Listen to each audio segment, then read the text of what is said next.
Hey there, gang. We got a ton to track in the tropics. If I fire up the hurricane tracker in the MyRadar app, you can see 3 different systems. There's Gabrielle going out to sea, hitting the Portuguese Azores. Then Humberto just formed. That's the second system. And then all the way to the left, the westernmost one, that is Invest 94L, which will eventually become Imelda. The spaghetti models are all over the place. They're like confused spaghetti. We'll call them drunken noodles, one of my favorite foods. And now there's some models suggesting the westernmost system, 94L/Imelda, could potentially impact the Carolinas. If that does happen, it would bring potential hurricane force impacts, strong winds, rough surf, potential surge near the coastline, and then very heavy rainfall. That rain risk really is increasing within about 100 miles of the coast. So there's growing concern in the Carolinas and Georgia. There's growing concern in Bermuda too. Let's break it all down. So first, let's get our bearings. We have Humberto, that system on the right, the eastern one, and then we have Invest 94L, which will eventually become Imelda, on the left. Humberto is a tropical storm, got its name yesterday.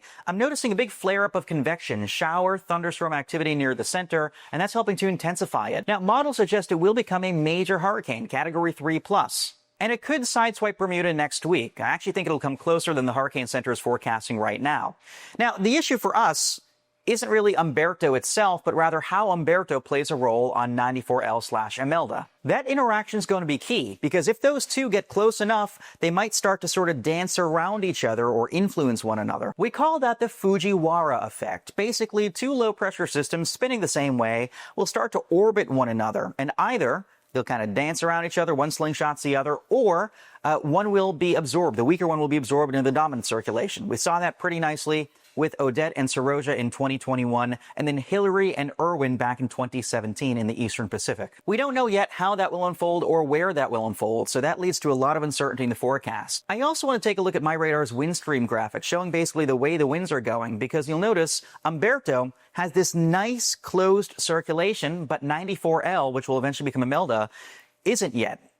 That one's more like an open wave. The winds don't really fully pinch off into a closed circulation or a tight vortex, and so we're kind of waiting on that. Resultantly, we can have a cohesive central vortex form really anywhere on this dashed line, and that plays a huge role in the uncertainty, because if we get a low forming farther south, the system might be delayed. If it forms farther north, it might get a head start. A lot of questions. The other thing, too, given how close it is to the Dominican Republic and Haiti, the high terrain of Hispaniola might play a role in the formation of a central vortex, too.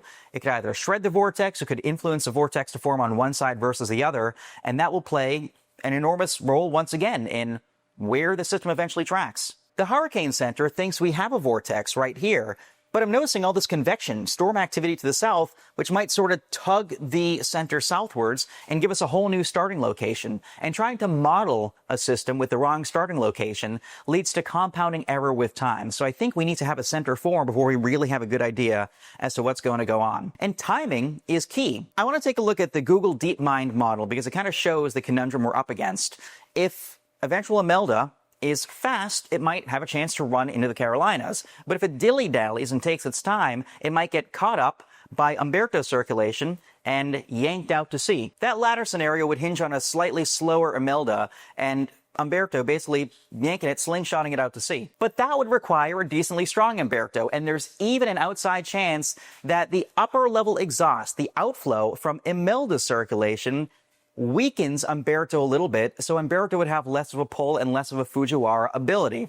We can see on satellite right now some of the high, thin, wispy cirrus cloud cover from 94L, eventually Imelda, is sort of wafting east into Humberto's neck of the woods, so there might be some chaotic interaction there. So a lot of options are on the table. For now, just be aware. If you live in the yellow, stay tuned to the forecast. They're going to change a lot. They're going to windshield wiper back and forth. There are going to be a lot of people online posting clickbait.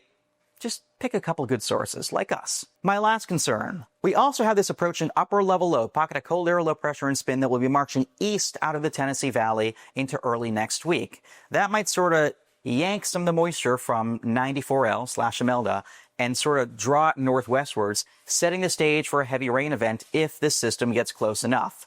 That could lead to flooding. It's a concern of mine. So the earliest potential for impacts would be very early Monday morning. If our system makes a run at the Carolinas, please stay tuned. A lot's going to change. I'll be working this weekend. I'll be in upstate New York doing a conference at Cornell, but I'll be working this weekend. I'm watching nonstop every step of the way, and my forecast will be right here in the free MyRadar app.